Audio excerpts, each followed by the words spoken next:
We are accustomed to seeing the majestic domes and spires of ancient cities as purely religious symbols. From childhood, we are taught that these grandiose structures were erected solely for spiritual purposes, whether they are cathedrals, mosques, or other places of worship. However, once you cast aside imposed dogmas and look at this architecture with the unbiased eye of an engineer, a completely different and startlingly obvious picture emerges.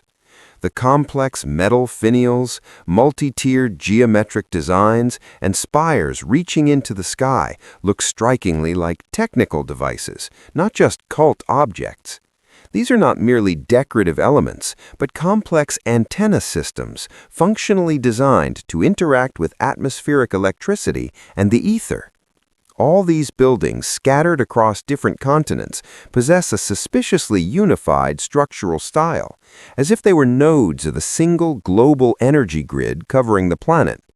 The concept of free wireless energy, which today is often ignored or labeled as pseudoscience, could well have been commonplace for that civilization.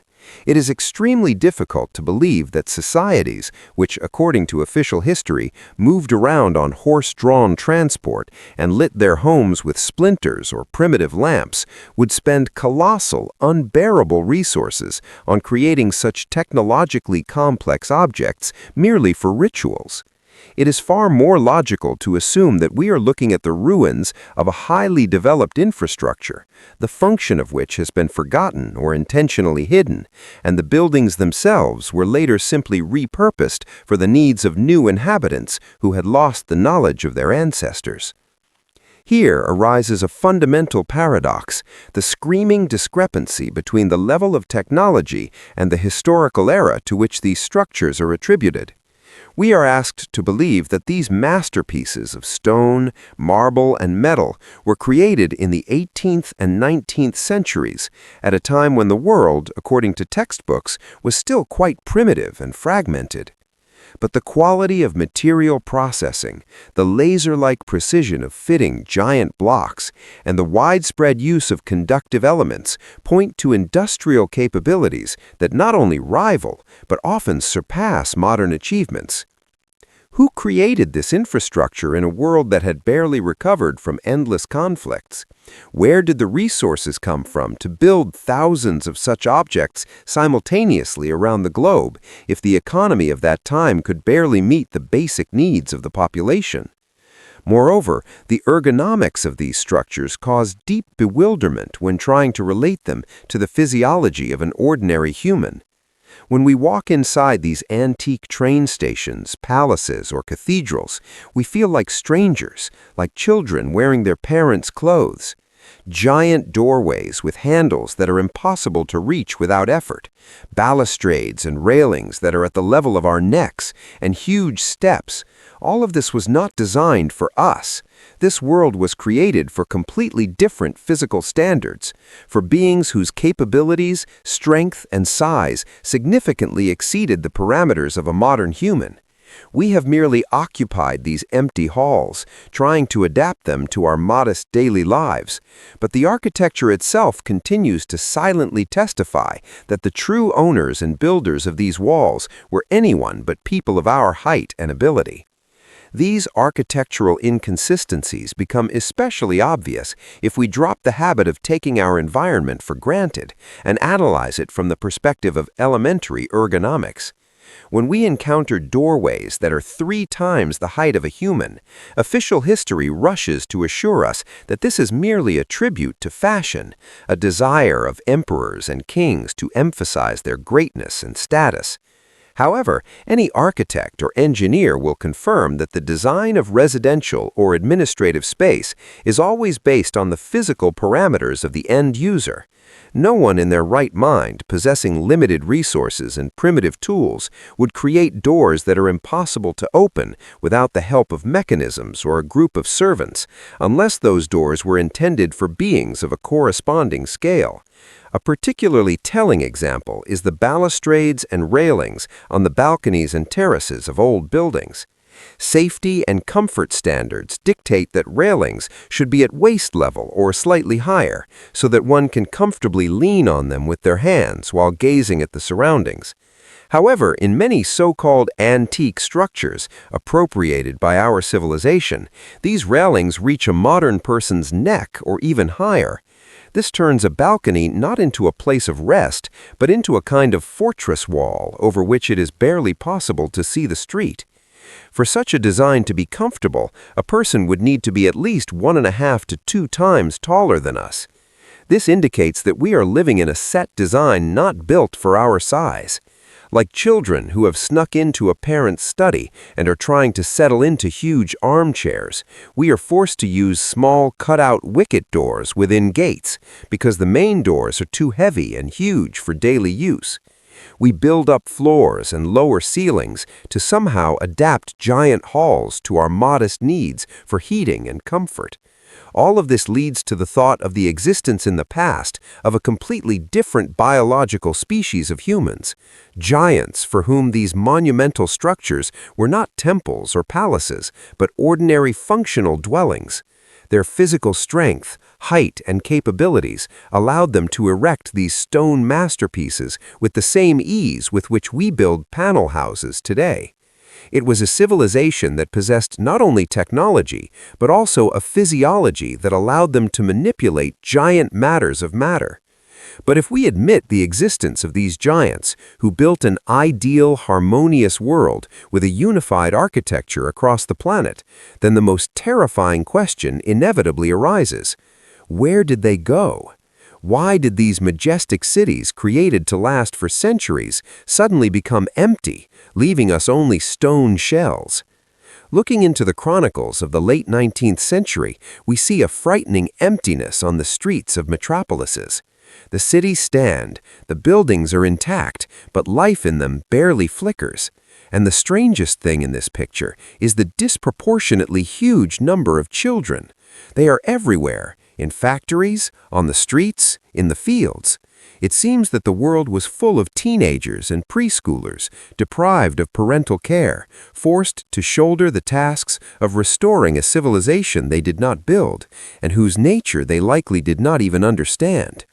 Looking closely at the social structure of the 19th century, we encounter a frightening and inexplicable anomaly, which official history habitually writes off as the cruel morals of the era of early capitalism.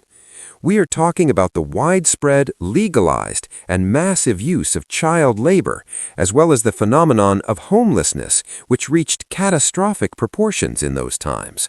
If we analyze the demographic situation of that period, one gets the impression that the world was suddenly filled with children and adolescents deprived of parental care. The chronicles of those years are replete with mentions of overcrowded orphanages, of so-called orphan trains crisscrossing continents and transporting thousands of children to unknown destinations just to somehow resettle this huge mass of lonely souls. We are told that children worked in factories and plants, went down into mines, and stood at machines for 12 to 14 hours a day, solely due to poverty and a desire to help their families. However, this version does not hold up to scrutiny if we ask a simple question: where were the adult men? In any traditional society, even in the hardest times, adults try to protect their offspring from unbearable physical labor. The fact that the exploitation of children became the norm points not just to an economic crisis, but to a total absence of an adult workforce. It feels as if an entire generation of parents simply disappeared, evaporated, leaving the cities in the care of unreasonable heirs. Adults would never have allowed their children to perform dangerous work on industrial scale if they themselves were able to ensure their survival. This suggests that we are observing the consequences of some global event, as a result of which the planet's population was either destroyed or reset. These orphans flooding the cities of Europe, America, and the Russian Empire looked like an artificially restored population settled into empty scenery. They did not know their past, did not remember their roots, and were ideal material for forming a new society from a clean slate. They were given primitive knowledge, taught to service surviving mechanisms, the working principles of which they hardly fully understood, and forced to survive in a world that was too big and complex for them. These young inhabitants of the ruins, in essence, became squatters in cities built by a vanished civilization. They settled in huge buildings without asking who built them or why, because their main task was simply to survive. But even their child's gaze could not fail to notice the strangeness of the surrounding landscape. The cities they arrived in, or in which they suddenly found themselves, bore the traces of a terrible cataclysm, and the clearest proof of this were the buildings themselves. If you walk along the old streets of any major historical center, you can notice the same inexplicable detail. The first floors of houses are universally buried deep in the ground. These are not basements designed by architects, but full-fledged living floors with windows and grand entrances that for some reason ended up below ground level, as if the city had been buried. Among the many mysteries left to us as an inheritance, so-called star forts stand apart. These are not just fortifications, but extremely complex geodesic objects scattered across the planet with frightening systematicity. If you plot them on a map, it becomes obvious. From Europe to Japan, from North America to Australia and Africa, everywhere we see the same star-shaped structures. Official historiography calls them bastion fortifications, created for protection against artillery fire, and attributes their construction to different nations and eras. However, their perfect geometry, visible in all its glory only from a bird's-eye view, shatters these explanations completely. To build such a complex figure with perfect rays, symmetrical ramparts, and water canals, while standing on the ground and using only a rope and pegs, is practically impossible. For such layout on vast territories, often in difficult terrain or swamps, one needs not only precise maps, but also the ability to view from above, as well as leveling technologies unavailable in the times to which these structures are dated. The colossal volume of earth and stonework required to erect even one such fort is comparable to the construction of the Egyptian pyramids, and there are thousands of them. We are expected to believe that people moving on horses and digging the earth with shovels in the intervals between endless wars and epidemics reshaped the landscape of the entire planet, creating a unified, standardized network of star structures. This looks more like traces of the global infrastructure of a single civilization, where these objects performed the function not so much of defense, but perhaps of generating or distributing that same energy we spoke of earlier, or served as nodes of a transport network. The water surrounding most of these fortresses could have played the role of a conductor or resonator, not just an obstacle for enemy infantry. This theory of a unified global empire that existed before us is also confirmed by civil architecture. The buildings of train stations, theaters, museums, and administrations in San Francisco, Buenos Aires, St. Petersburg, Mumbai, or Cape Town are executed in an absolutely identical antique style. We are told about Greco-Roman heritage or colonial influence, but the scale and quality of execution suggest otherwise. This is not imitation, this is a standard. Identical columns, porticos, domes, and arched vaults are found everywhere, regardless of climate and local culture. It feels as if there was a single architectural project by which the entire Earth was built up. The quality of stone processing, be it granite or marble in these structures, is such that even modern CNC machines can hardly repeat such details. Yet we are offered the version of a chisel and hammer in the hands of illiterate stonemasons. We see before us irrefutable material evidence of the existence of a highly developed, technologically advanced society that possessed inexhaustible energy sources and a unified management system. We have technologies frozen in stone. We have traces of global logistics. But official history performs an incredible backflip, trying to explain the appearance of some of the grandest structures of the 19th and early 20th centuries in a completely absurd way. We are told that many of these masterpieces, surpassing all conceivable limits of complexity and beauty, were built of sticks, straw, and plaster, merely as temporary decorations for exhibitions, only to be ruthlessly demolished 6 months later. Why did historians need this lie, and what exactly were they trying to hide under the guise of demolishing temporary pavilions? Official historiography presents the phenomenon of the world fairs of the late 19th and early 20th centuries as a triumph of human progress and industrial power. We are told amazing stories about how in Chicago, St. Louis, San Francisco, and Paris, literally on wastelands, in incredibly short time frames, a year or two, entire cities of palaces, canals, towers, and pavilions were erected. These complexes, in their architectural complexity and grandeur, could rival the best examples of ancient Rome or Athens. However, according to the official version, all this splendor was merely a giant decoration built of wood, straw, plaster, and so-called staff, a temporary material imitating stone.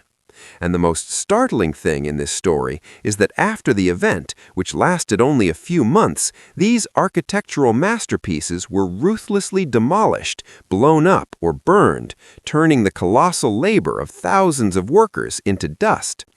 Common sense refuses to accept such wastefulness at face value.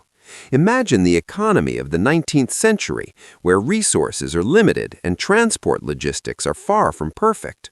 Is it possible for the government or private investors to invest millions, billions in modern currency in the construction of buildings with perfect geometry, complex molding, electrification, and plumbing, only to wipe them off the face of the earth 6 months later?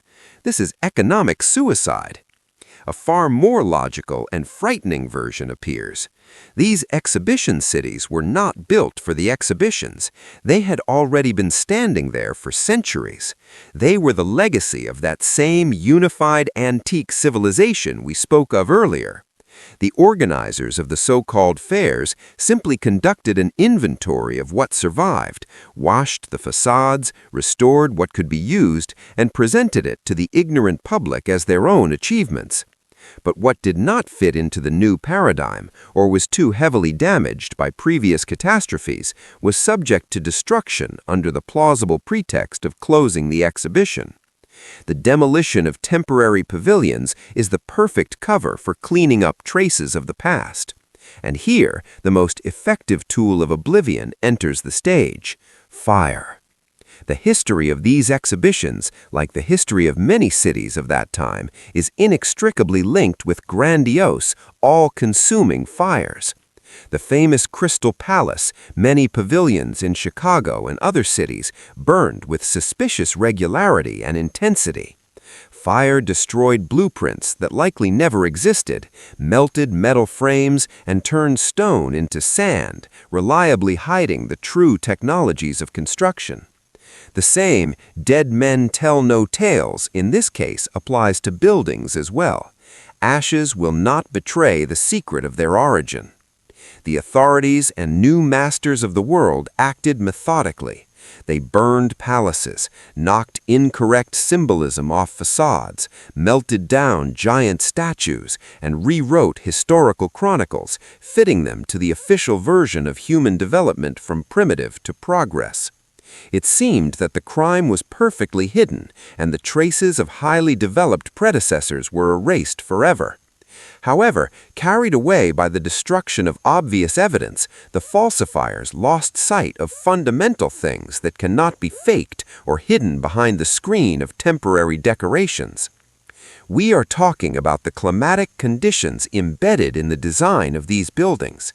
The very architecture of the surviving structures, and even those destroyed but captured in photos, screams that they were created for a world with completely different weather, where the concept of winter either did not exist at all or carried no deadly threat. A silent but most honest witness of the past is the construction of the buildings themselves, which flatly refuses to obey the logic of the modern climate.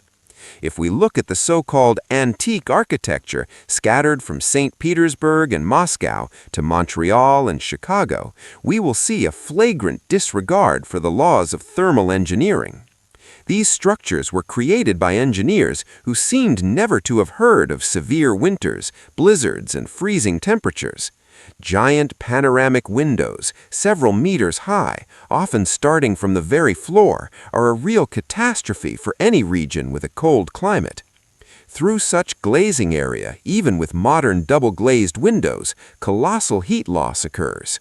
And in those days, according to the official version, ordinary thin glass was used. Even more absurd is the absence of vestibules, special thermal airlocks at the entrance. In any traditional house built in northern latitudes, the front door never leads directly into the living space or the main hall. There is always an entryway, a foyer, or a double-door system so that the freezing air does not instantly chill the house. However, in these majestic palaces, cathedrals, and administrative buildings, we see huge, tall doors opening directly onto the street. This means only one thing. When these buildings were designed and built, the temperature difference inside and outside was minimal. The architects were not afraid to let the cold in because the cold simply did not exist. The entire world, judging by the unified architecture, was in a zone of comfortable, warm, subtropical climate. The internal arrangement of these halls also confirms the hypothesis of eternal summer. Ceiling heights reaching 5 or even 10 meters make